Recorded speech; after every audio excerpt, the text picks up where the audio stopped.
Thank you, Susan. So next we have our last session, our last talk for this topic, and we have Joe Hoyt. He'll be talking about the Battle of the Atlantic. Joe is a maritime archaeologist with NOAA's Office of National Marine Sanctuaries. He specializes in archaeological recording of deep water shipwrecks. He's worked on several NOAA projects in the Thunder Bay, Florida Keys, and Monitor National Marine Sanctuaries since 2001. And for the last 6 years, Hoyt has been a PI on a multifaceted, wide-area investigation of World War II-era shipwrecks lost off the coast of North Carolina. He has an MA in Maritime History and Nautical Archaeology from East Carolina University. Thank you. I appreciate everybody giving me the opportunity to speak today. So what I'm going to talk about, we've been talking over the last 2 days a lot about the theoretical approaches to cultural landscapes. And what I'm going to do is talk about an applied cultural landscape approach in the way that we've sort of internalized it at the site that I work for, which is the Monitor National Marine Sanctuary. We were fortunate in 2007 to open the USS Monitor Center, which sort of put to bed one era of the work that we were doing in the North Carolina area and began an ongoing period of conservation. And around that time, we began to say, all right, well, what's next? We've got all this experience and this expertise working on heritage resources offshore North Carolina, and we began to start this process to look at what else is out there. And it was pretty exciting to have the ability to begin that process and be able to frame it under this lens of cultural landscapes and look at this broad area and really kind of understand it. So Jim talked yesterday about the overview study that we did, which is available outside if you're interested in looking at that. But the first step in that was sort of to just try to wrap our heads around the vast resources that exist off this area. So we developed this database, and we've got about 2,000 points in this database of named shipwrecks and associated terrestrial sites, life-saving service stations, airfields, things like this. And we began to sort of thematically stovepipe all this information so that we could begin to really use it sort of as a roadmap that we could then cherry-pick individual points from to go and do more in-depth analyses. So this is just sort of an example of how we framed the way that we could look at our data sets, breaking it into things like the pre-contact period, the colonial era period, maritime commerce, various conflicts that have happened along the coast, as well as things that are associated with just coastal vernacular watercraft and fishing heritage and things like this. So again, you can look at this in more detail in that assessment. And once we completed this approach, we said, all right, well, what's the first thing? What's the first thing that we're going to dive deeper into? And the natural progression of that was World War II. For those of you that aren't familiar with the story, and I was very interested to hear Kristen say that there's 10,000 battlefield sites in the United States from various conflicts. How many of those do you think are from World War II? Very, very few, right? Pearl Harbor, the Aleutian Islands, a couple isolated things on the West Coast, but really it is the Battle of the Atlantic on the east coast of the United States and in the Gulf of Mexico, where we really have an American battlefield that has not really been well interpreted and known to the broader public. So that was where we saw an opportunity to apply some of the expertise of the Sanctuary program in characterizing this story in a way that hasn't been done before and projecting it to as many people as possible. So just a quick background on the way that we started looking at this.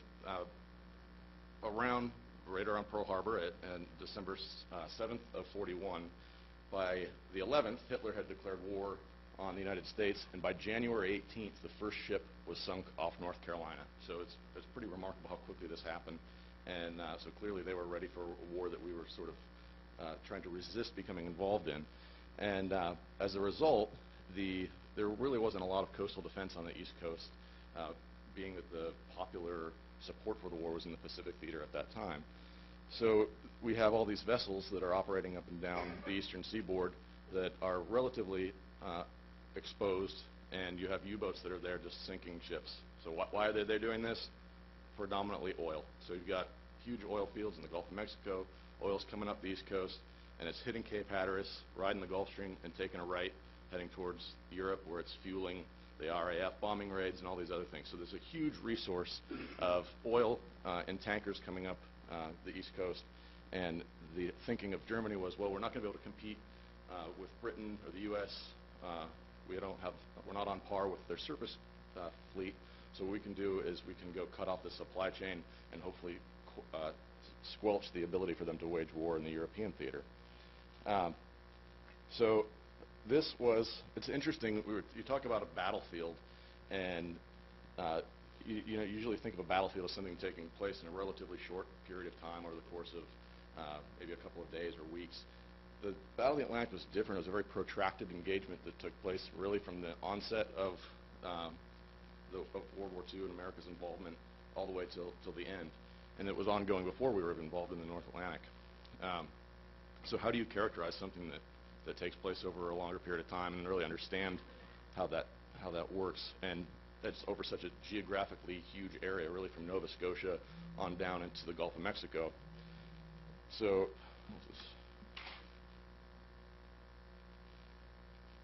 there we go. So we began this comprehensive shipwreck assessment of these World War II resources off North Carolina. We really began to understand that North Carolina plays a particularly unique role in this history. And as I said, if you're trying to characterize this war that took place in this huge area, why are we so obsessed with North Carolina? What makes it unique? And this is where we really started to understand how applicable incorporating features in the landscape was to the overall interpretation of what's going on. So North Carolina has some very unique geological features that have made it particularly appealing tactically for the way that U-boats were operating. So you've got things like shipping lanes that are coming up in the Gulf Stream. You've got two major oceanic currents that are coming to a head right off of the Outer Banks. And historically, not just in the World War II era, these were massively important currents because you could actually get a few knots of speed, and they were pushing you back in towards Europe. So I always think of it as sort of one of those moving walkways in an airport. You've got all these ships that are laden with fuel oil heading across the Atlantic to support that war effort, and they're coming right along Cape Hatteras. Now, the other thing that is really interesting about this particular naval engagement is that up until this point in history, really World War I and then more so in World War II, naval battlefields took place predominantly on the surface plane. Right? They're taking place where you're still interacting with the environment. You're trying to, if it's the age of sail, you're trying to get the weather gauge, or you're dealing with shoreline features. But it's generally on this planar surface. Well, in this instance, the Battle of the Atlantic was involved with merchant vessels, surface craft, but then you have submersibles, so the water column itself has a role tactically in the water depth and where things could operate. And then you have the atmospheric column as well. We had air coverage was a massive threat to the U-boats, one of the best defensive aids against that threat. So you've got this atmospheric column. So really, we've got this 3D column of space wherein all these different players are operating. So this allows us to really understand and characterize some of those things through that COCOA lens, and understanding how those play a role tactically. So for instance, the water depth, you can see, does this have a pointer? Not really. The water depth, it's kind of hard to see on this here, but there's these contour lines off the coast there are depicting the outer continental shelf. The significance of this for this particular engagement is that the U-boats were a very, very good offensive weapon, but a pretty terrible defensive weapon. They relied on stealth. They relied on their ability to have these sort of sneak attacks. But if they're spotted on the surface, or they had to engage with a surface vessel, they still had to. Their main battery is their torpedoes. They still had to actually maneuver the vessel.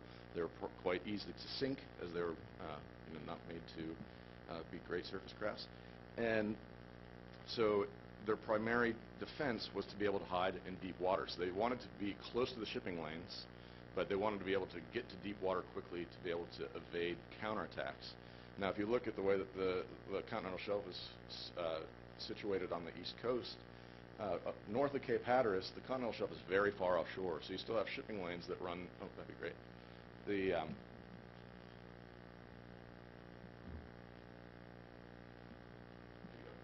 see here, this is the continental shelf north of Hatteras, and it goes hundreds of miles offshore as you get up towards the Boston, New York, New England area.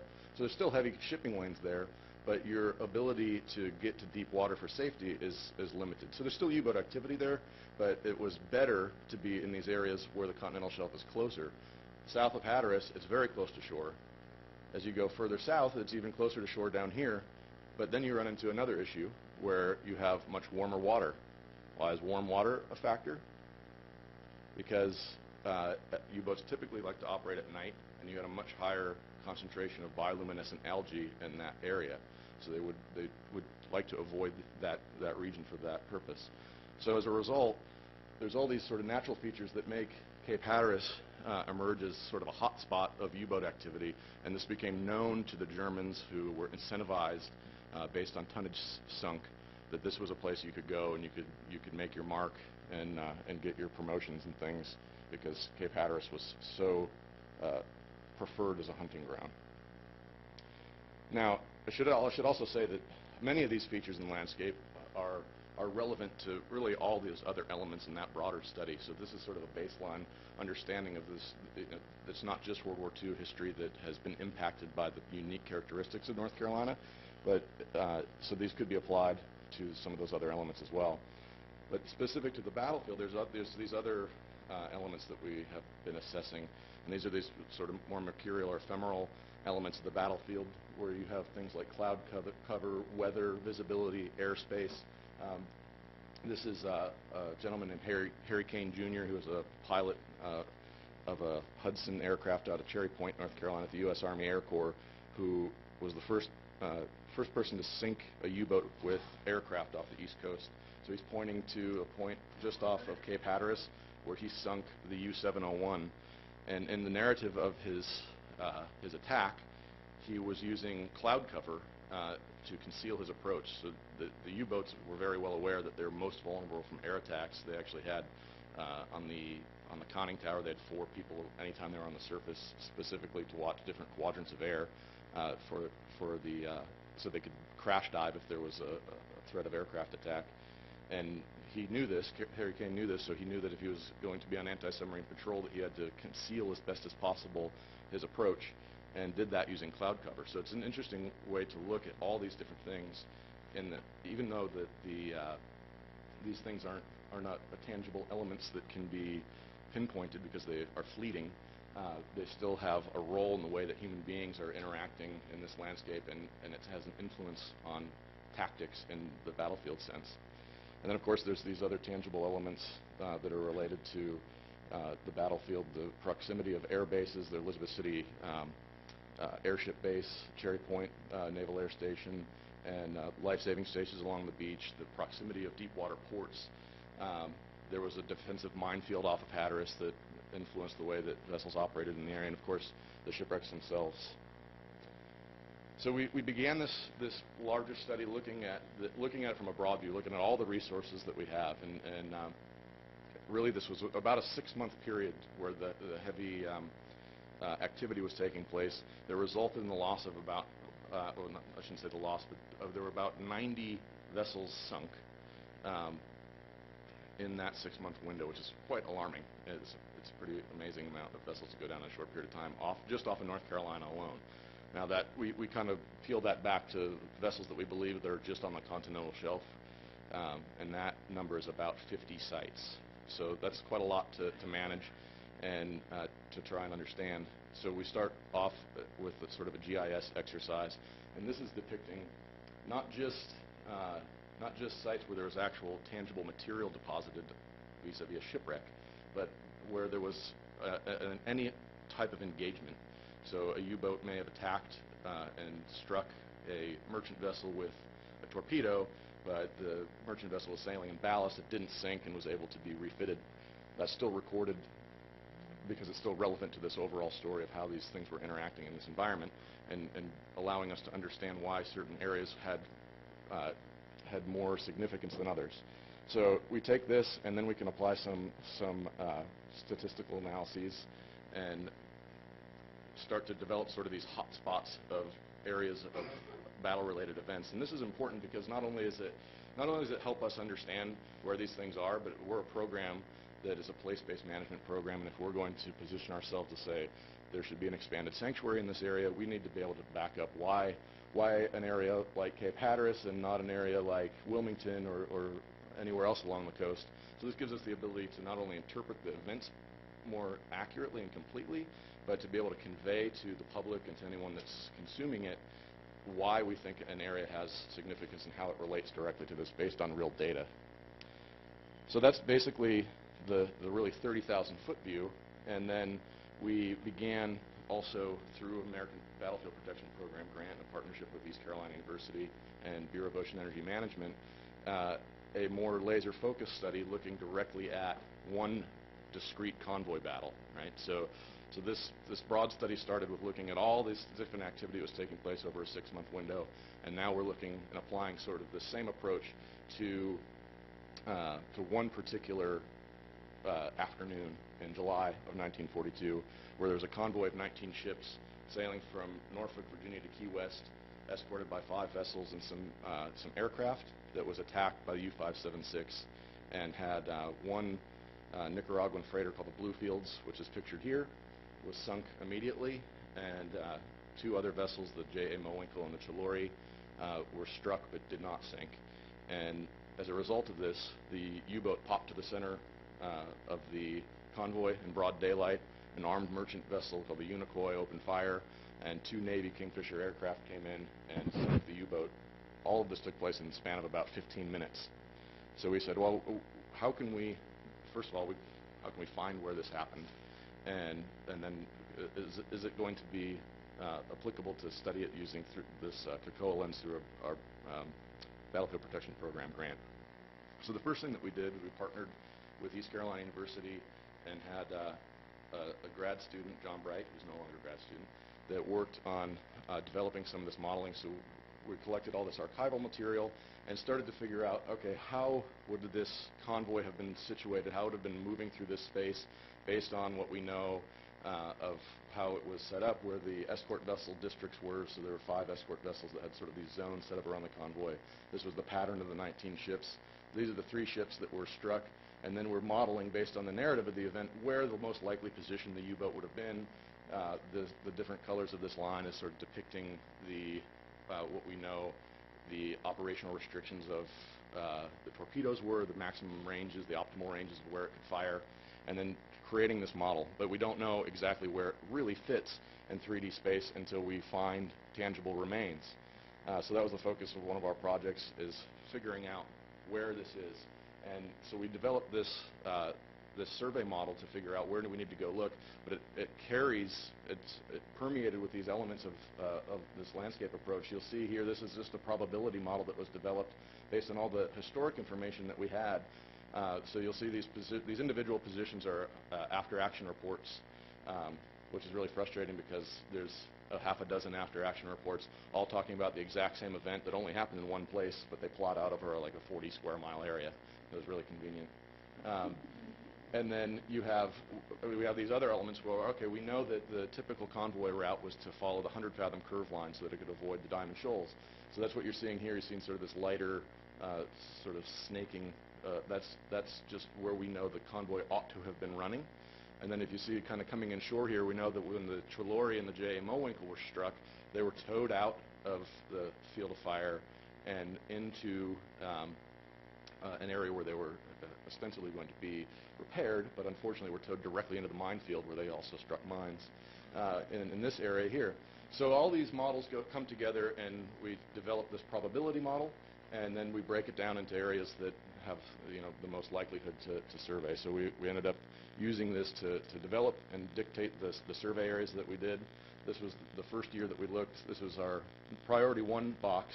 And as a fun little side note, you'll see that we did not get that little corner in that first year because of the water depth there and the limitations of our equipment. So fast forward 6 years, and the U-boat is about 160 feet from the edge of that that point. But so fortunately, last year we were able to find the remains of the Bluefields, and also, fortunately for interpretive reasons, the U-boat is about 200 yards away from the blue field. So it's really, we're hoping to get back to get some better imagery of these sites. But the proximity of these things is such an easy way to digest this notion of a battlefield, where you've got both these elements that are really close together in this one space that allow us to interpret these activities. Finishing up here. So this is the remains of the U-576. It's in deep water. It's about 700 feet of water, so it's got really good level of preservation. And so anyhow, that's the focus that we've had, and the way that the cultural landscape approach has directed our research. But I would also like to mention that it has permeated every aspect of our management as we've been moving towards looking at things like expanded boundaries. I should also mention we have had, I think by the end of the year, we'll have about 12 of these sites nominated to the National Register, working with Dee Dee Marks, who's prepared a lot of these. And she's also done a multiple property nomination for World War II resources in the East Coast and Gulf of Mexico. And but just real quick to finish, the way that this approach and this way of thinking has permeated every element of our management, from research through the public process that we have, is, first of all, it allows us, not just in the Battle of the Atlantic aspect, but in this broader approach, is to help inform and identify stakeholders that we might not have had connections with in the past.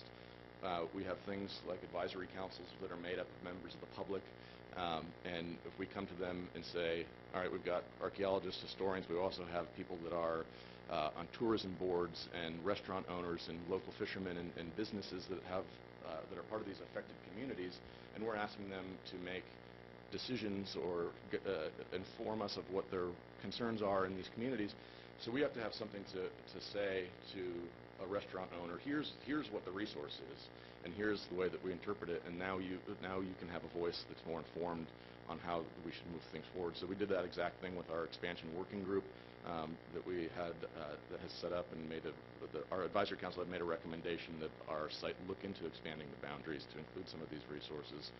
And all of it has been sort of funneled through this lens of this cultural landscape approach, even towards the development of the boundaries themselves, which are still in flux and up in the air. And then ultimately, if we do go forward with an expanded effort, we can use the elements of this cultural landscape approach to help develop required documents like our draft environmental impact studies, and use that to better define the affected resources. So it really ends up sort of being our guiding framework moving forward at our little site. So that's what I have for you today.